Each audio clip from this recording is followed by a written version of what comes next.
Hi, Michelle Barber again, aka Style Queenie. If you haven't already checked out my blog, you need to go to www.stylequeenie.com, check out my social media.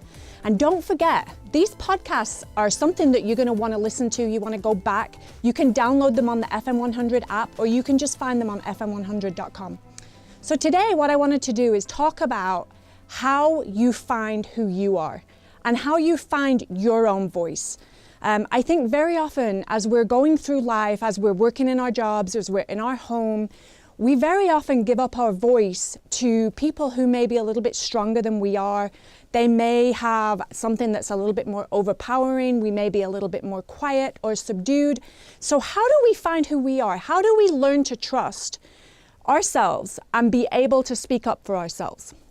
So what I've done, I've put together some different points of things that could help you. They've helped me along my way.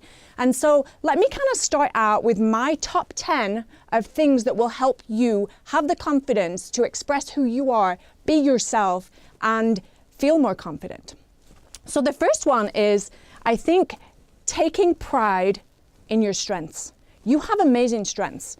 Everybody has different things.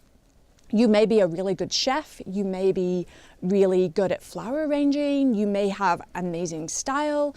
Whatever it is your strength is, if you focus on what you have that strength, you are going to feel more confident and you're going to want to express that a little bit more. So if you're focusing on your strengths rather than the things that you're not great at, you're going to feel a lot more confident. The second one is, don't expect everything to be rosy. My example of this is that one day I was taking my son to his baseball practice, and as we get to the baseball practice, nobody else is there. And I sat there and I was like, oh my gosh, of course nobody else is here. Like, I have all the time in the world. I'm just going to sit here and wait for everybody. And so my 14-year-old son is in the car with me, and he says to me, Mom, not everything is going to go your way. Not everything's going to be perfect. Your first response can't be to become angry. And I was like, oh my gosh, I felt like I was the kid in that situation. My 14-year-old was telling me how I should behave, and he was absolutely spot on. I mean, I knew it wasn't going to be perfect, but I was reacting and I was triggered by something. And so I think it was okay that I did that, but I think in hindsight, I have to kind of learn from that too. So having a positive attitude is something as well. We need to have a positive attitude. We need to know that we are thinking good thoughts, that we're doing good things, but you can train your brain to have a positive attitude. Did you know that you are in control of your brain and that you can teach it to behave certain ways? I would say also, know that you're worthy. Do you know how amazing you are? Do you believe that? You need to believe that, because if you don't believe that, nobody else will. Make a list of all the things that you're thankful for. We have so many things in our lives that are amazing. And so if we focus on those, it's going to make our life so much better and give us the confidence to speak up and have a voice. We're going to be right back, and I'm going to share with you my next 5 things that could include something like, don't worry about what others think. We'll be right back.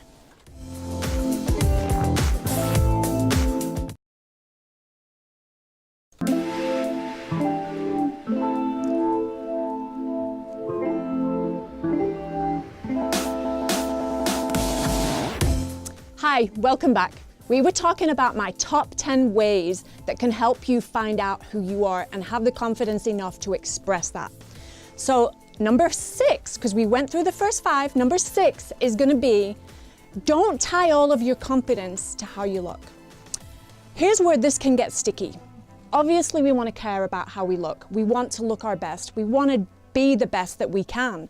But if you are tying all of your self-confidence to how you look, when you have a bad hair day, if you have a zit or something as silly as that, if you start to feel like that means that you are not confident because you don't look perfect, because let's face it, none of us are ever going to be perfect. As I get older, I realize that, this that's going on here, these wrinkles are actually great because it means I've actually lived a life. So I realized that tying my confidence to how I look is never going to help me. So that's number 6. Number 7 is don't worry about what others think.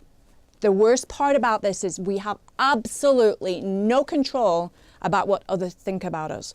We have no way of knowing what they think. And what I have found as well over the years is that more often than not, what somebody thinks about us is actually a direct reflection of how they think about themselves.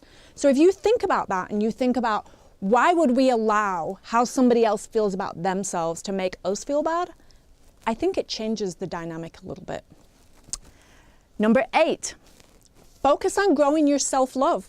What is it about you that is wonderful? How can you appreciate who you are? How can you feel like you are worthy of the amount of self-love that you need in order to have the confidence that you want? Number 9,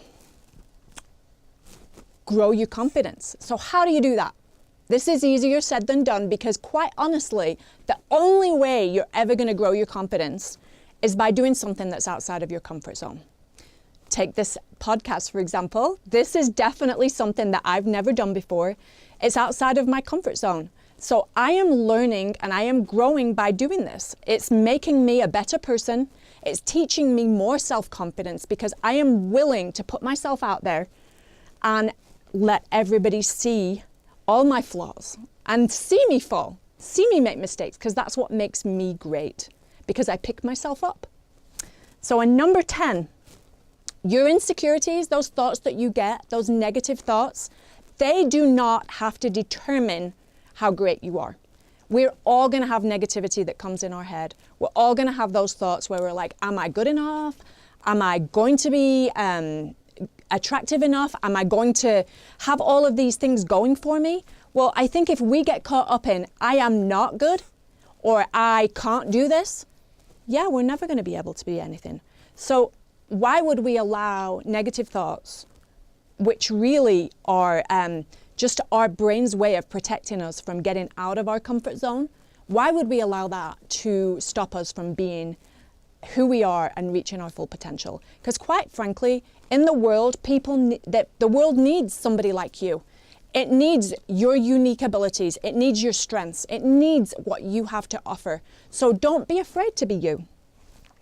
So I wanted to wrap that up and just kind of let you know that I believe that we are all amazing people. And even though I feel confident a lot of the time, there are definitely times when I fall down, just like the baseball story that I told earlier. I'm always going to have moments where I get triggered, where I feel like I am not good enough or confident enough. I have a bad hair day. I don't love my outfit. Whatever it is, I'm always going to have those days. And I'm not going to let those define me. Are you going to let them define you? I hope that you will tune in for our next episode. You can again find these Style Queenie podcasts on fm100.com or on the FM100 app. Don't forget to check out stylequeenie.com. or my social media. Style Queenie on Instagram has 2 E's on the end, and on Facebook it is just as it is here. I hope to see more of you. I would love to hear your feedback, and as we say in England, cheerio.